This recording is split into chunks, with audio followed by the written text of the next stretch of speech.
तो दोस्तों आज हम एक्सप्लेन करने वाले हैं हाल ही में आई हुई मूवी भूल चूक माफ को, जो कि आपको जरूर पसंद आएगा। तो चलिए अब हम इस कहानी को शुरू करते हैं। तो मूवी के शुरुआत में हम तितली और रंजन नाम को एक कपल को देखते हैं, जो कि एक दूसरे से कई सालों से प्यार कर रहे होते हैं और इनका फैमिली शादी के लिए नहीं मानते हैं और यही इसीलिए घर से दोनों भाग कर आई हुई होती है। तभी तितली आधे रास्ता में अपने पापा के बारे में सोचकर रोने लग जाते हैं। उसके डरता है कहीं उसके पापा बदनामी के डर से कहीं आत्महत्या तो ना कर ले। इसीलिए तितली रंजन को घर वापस जाने के लिए कहती है, लेकिन रंजन नहीं जाने के लिए कहता है। इसी बात पर ये दोनों को बहस होने लग जाता है। तभी उसी जगह पर एक पुलिस कांस्टेबल आता है और ये इन दोनों को देखकर उनको लगता है कुछ तो गड़बड़ है, इसलिए इन दोनों को पुलिस स्टेशन पे ले आता है। फिर यहाँ पर ये पुलिस वाले पूछते हैं कि बताओ तुम दोनों वहाँ पर क्या कर रहे होते। तभी रंजन कहता है कि हम दोनों बालिक है और हम दोनों घर से भागकर शादी करने के लिए आए हुए होते हैं। यह बात सुनने के बाद यह पुलिस वाले तितली और रंजन को पूरा फैमिली के बुलवा लेते हैं। उनके बाद तितली के पिताजी यहाँ पर चले आते हैं। फिर यहाँ पर तितली के पिताजी आकर सीधा रंजन पर बहुत ही ज्यादा भड़कने लग जाते हैं, लेकिन तितली यहाँ पर रंजन को ही साइड देती है। फिर पुलिस वाले बोलते हैं कि जब आपका बेटी राजी है तो आप इन दोनों की शादी क्यों नहीं करा देते। तब तितली के पिताजी बोलते हैं कि यह लड़का कुछ कमाता धमाता नहीं है, तो मैं कैसे शादी करा दूं। मुझे तितली के लिए एक सरकारी नौकरी वाली पति चाहिए। जिस पर तितली के पापा को रंजन के पापा से बहस हो जाते हैं। फिर इसके बाद हमको समझ आ जाता है कि रंजन के पापा रंजन के शादी के लिए मान गए हैं। खैर तितली के पापा तितली के इतना प्यार देखकर रंजन के सामने एक शर्त रखते हैं कि तुम 2 महीने में सरकारी नौकरी कर लोगे तो मैं तुम्हारा शादी तितली से करा दूंगा, नहीं तो मैं तितली के शादी वहाँ कराऊंगा जहाँ मेरा पसंद होगा। यह सुनकर तो रंजन का होश उड़ जाता है, क्योंकि वो कई महीने से सरकारी नौकरी कर रहा है लेकिन अभी तक उसका नौकरी नहीं लगा है। फिर इसके बाद रंजन अपना पापा और मामा को साथ इसी टेंशन में बैठे हुए होता है कि मैं अब यह नौकरी कहां से लाऊं। तभी उसी टाइम रंजन के बहन कैरी आती है और रंजन को मजाक उड़ाने लग जाती है कि इसके बस के बात नहीं है कोई सरकारी नौकरी लेना। तब रंजन के पापा कहते हैं कि हमारे बेटा उस लड़की से देख कितना प्यार करता है, काश इसका कोई मदद कर पाता। तब कैरी कहता है कि मेरा जान पहचान का एक लड़का है। फिर उसके बाद कैरी रंजन को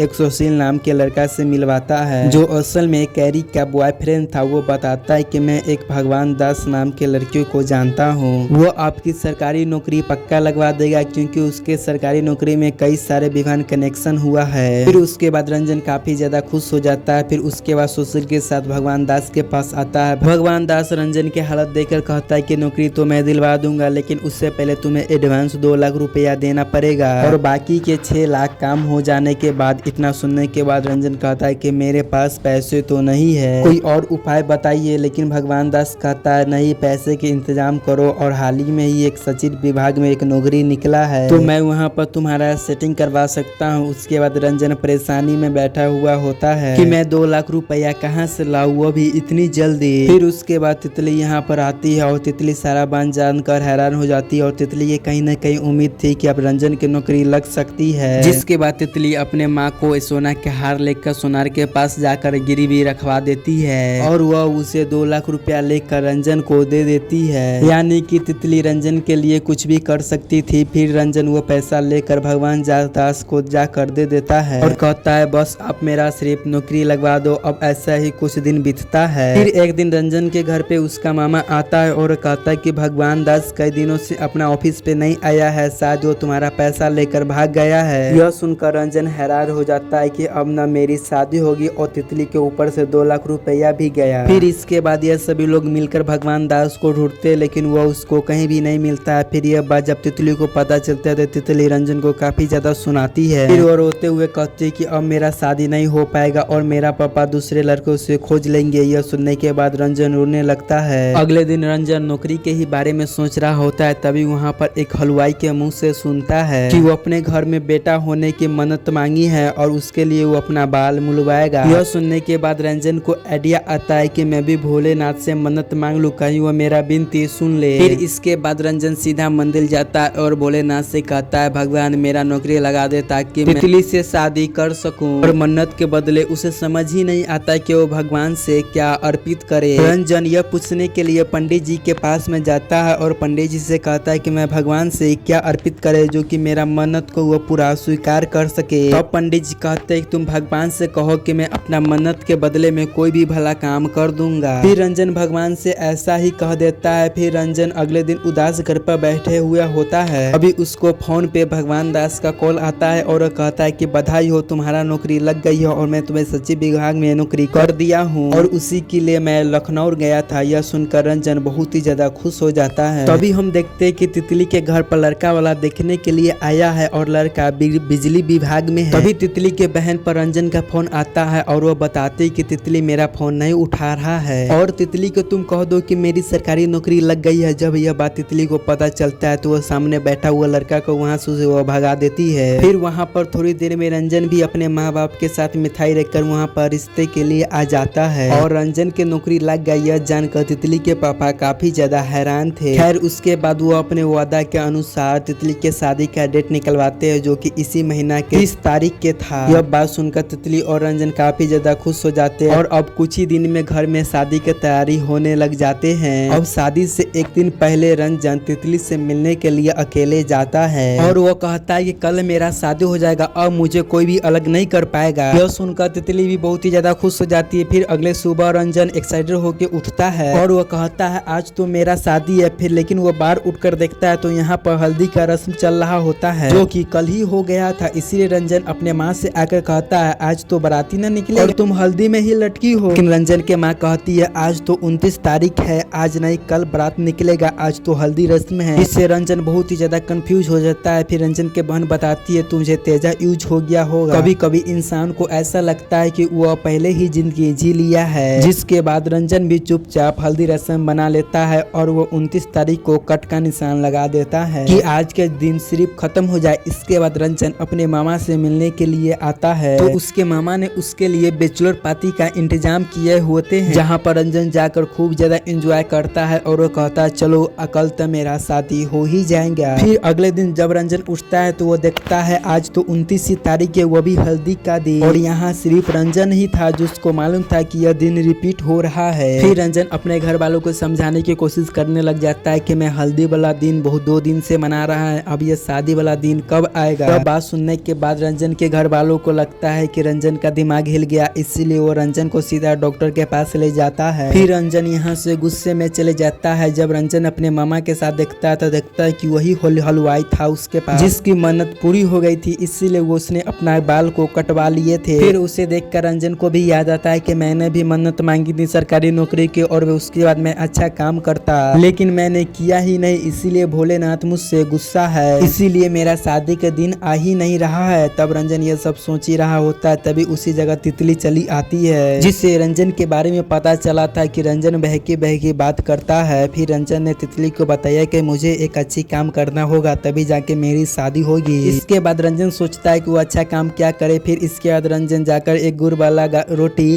गाय को खिला देता है। फिर वो जाकर सो जाता है कि अब 29 तारीख आ जाएगी और मेरे शादी हो जाएगी। लेकिन जब वो उठता है तो देखता है वही 29 ही तारीख था। फिर रंजन जाकर गरीब लोगों को दान पुण्य करने लग जाता है, लेकिन इसका भी फायदा नहीं होता है और रोज रोज 29 ही तारीख आ रहे होते हैं। एक तरह से रंजन टाइम टेबल में फंस गया हुआ होता है। फिर रंजन जाकर उसी पंडित जी के पास जाता है जिसे वह मंदिर के पास में मिले थे, जिसे उसे मन्नत मांगने का तरीका बताया था। तो वो कहते हैं कि तेरी मन्नत आधे में ही अटक गया है, अब मैं क्या करूं मुझे समझ नहीं आ रहा है। तो पंडित जी कहता है शायद तुमने किसी का दिल दुखाया होगा इसीलिए तुम्हारा मन्नत पूरा नहीं हो रहा है, अब तुम सोचो तुमने किसका दिल दुखाया है। यह सुनकर रंजन सोने चले जाता है। फिर रंजन जब उठता है तो आज भी 29 तारीख आता है, लेकिन रंजन आज किसी से भी बुरी तरीका से बात नहीं करता है और रंजन आज सभी से बुरी तरीका से बात करने के लिए सभी से माफी भी मांगता है ताकि भोलेनाथ इस लोक से उसे निकाल कर उसका शादी होने दे। फिर अगले दिन जब रंजन उठता है तो वह देखता है कि आज ही 29 तारीख है, जो रंजन देखकर बहुत ही ज्यादा गुस्से हो जाता है और वो सीधा ठेके पर जाके खूब ज्यादा दारू पीने लग जाता है और वो मरने के लिए चले जाता है। लेकिन रंजन जब नदी में कूदने वाला होता है तभी उसके पास हामिद नाम के एक लड़का आता है और वह उससे पहले नदी में कूद कर जान अपना देने लग जाता है। फिर रंजन भी पानी में कूद जाता है और रंजन के तैरने आता था, इसलिए रंजन उसको अमित को भी बचा लेता है। फिर उसके बाद रंजन उससे पूछता है कि बताओ तू मरना क्यों चाहता था। फिर हमीर बताता है कि मैं कई सालों से सरकारी नौकरी करना चाहता हूँ, इतना साल के बाद भी मेरा सिलेक्शन नहीं हुआ, लेकिन मेरा इस बार पेपर बहुत ही अच्छा गया था, इसीलिए मैं पूरी तरह से टूट चुका हूँ। यह सुनकर रंजन काफी ज्यादा खुश हो जाता है। है और उसे लगने लग जाता है अगर मैं इस आदमी को मदद कर दूं तो शायद मेरा मन्नत पूरी हो जाए। इसीलिए वो अमित को भगवान दास के पास लेकर आता है और कहता है मेरी तरह आप इसका भी नौकरी लगवा दो। अब भगवान दास उससे भी 2 लाख रुपया मांगता है। यह सुनकर अमित बहुत ही ज्यादा भड़क जाता है कि मैं अपने मेहनत से नौकरी लेना चाहता हूँ, ऐसे किसी को पैसा खिला कर नहीं, और वैसे भी मेरे पास एक फूटी कौड़ी नहीं है। यह कहकर हामिद वहाँ से चले जाता है। भगवान दास रंजन से बताता है अरे ये तो वही हामिद अंसारी है जिसका सिंचाई विभाग में कैंडिडेट में इसका आखिरी नाम था और इसी के बदले तुम्हें नौकरी मिली है, वही पैसा खिलाकर। फिर यह बात जानकर रंजन बहुत ही ज्यादा हैरान हो जाता है। फिर रंजन यह बात जाकर तितली को सारा बात बताता है और कहने लग जाता है कि मैं अब यह नौकरी छोड़ दूंगा क्योंकि मेरे ही वजह से वो बेचारा मरने के लिए गया था। मगर तितली कहती है अगर तुम्हारा नौकरी चला जाएगा तो हम दोनों के शादी कभी भी नहीं होगा, यह भी बात एक बार सोच लेना। जिसके बाद रंजन टेंशन में चले आता है। फिर अगले दिन जब रंजन उठता है तब फिर 29 तारीख होता है। फिर रंजन जाकर सीधा अमित को बचाता है और फिर रंजन हामिद से एक अच्छी जगह नौकरी दिलवाने का वादा भी करता है, लेकिन हामिद नहीं मानता है क्योंकि उसे सिर्फ सिंचाई विभाग के ही नौकरी चाहिए था। फिर अगले 29 तारीख की रंजन जाकर फिर से हामिद को बचाता है और उसे कैसे भी मरने से रोके जा रहा था कि अमित का मन बदले तब वो जाकर इस लुक से निकल सके। पर ऐसा कुछ भी नहीं होता रहता है और हामिद अपना जान देने की रोज कोशिश करता रहता है। फिर एक दिन रंजन अमित के कूदने से पहले ही उससे जाकर पूछ लेता है कि तुम मरना क्यों चाहते हो, और वह भी उस छोटी सी नौकरी के चलते। जिस पर अमित बताता है कि मेरे गांव में पानी की समस्या है और मैं अपने पापा से वादा किया था और मैं सिंचाई विभाग का ऑफिसर बनकर ही गांव में लौटूंगा और मैं नौकरी नहीं ले पाया, इसीलिए मैं जान देना चाहता हूँ। यह सुनकर रंजन का दिल टूट जाता है और वहाँ पर वो भटकने लग जाता है और फिर वो वहीं वापस जगह पर आता है जहाँ पर वो हामिद को छोड़ा था। और आज हामिद का जान चली जाता है क्योंकि रंजन ने आज उसे नहीं बचाया है। इसके बाद रंजन को काफी ज्यादा बुरा लगता है। फिर रंजन रोते हुए भोलेनाथ के मंदिर पे आता है और आज वो दिल खोल कर भोलेनाथ की पूजा करता है। फिर अगले दिन 29 तारीख आता है और आज वो अपनी नौकरी छोड़ देता है ताकि हामिद को अपनी नौकरी मिल जाए। फिर आज रात जब रंजन सोता है तो वो अगले 30 तारीख को उठता है। यह देखकर रंजन बहुत ही ज्यादा खुश होने लग जाता है कि शायद भोलेनाथ ने उसका बात सुन ली, पर उसको इस बात का टेंशन सता रहा था कि पर तितली को पता चलेगा कि मैंने नौकरी छोड़ दी तो उसको क्या हाल होगा। और उसके मामा कहते हैं कि एक बार अगर शादी हो जाएगा तो सब कुछ मान जाएगा। जिसके बाद रात में रंजन के शादी में सब कोई नाच रहे होते हैं और उसमें रंजन को भी नाचने के लिए कहते हैं, पर रंजन तितली से सच बात छुपाने के फेंक था, इसीलिए रंजन सभी पर भड़क जाता है और वो चिल्ला के कहते हैं कि मैंने अपना नौकरी छोड़ दिया है, जिस पर सभी लोग शांत हो जाते हैं। फिर वहाँ पर रंजन को सभी लोग भला बुला करने लग जाते हैं क्योंकि इतना मेहनत से इसे नौकरी मिला था और ये राजा जी उसे भी छोड़ दिए। फिर वहाँ पर तितली भी रंजन को काफी ज्यादा सुनाते हैं। फिर वहाँ पर भगवान दास आते हैं और कहते हैं कि रंजन से इतना बड़ा मूर्ख आज तक मैं दुनिया में नहीं देखा।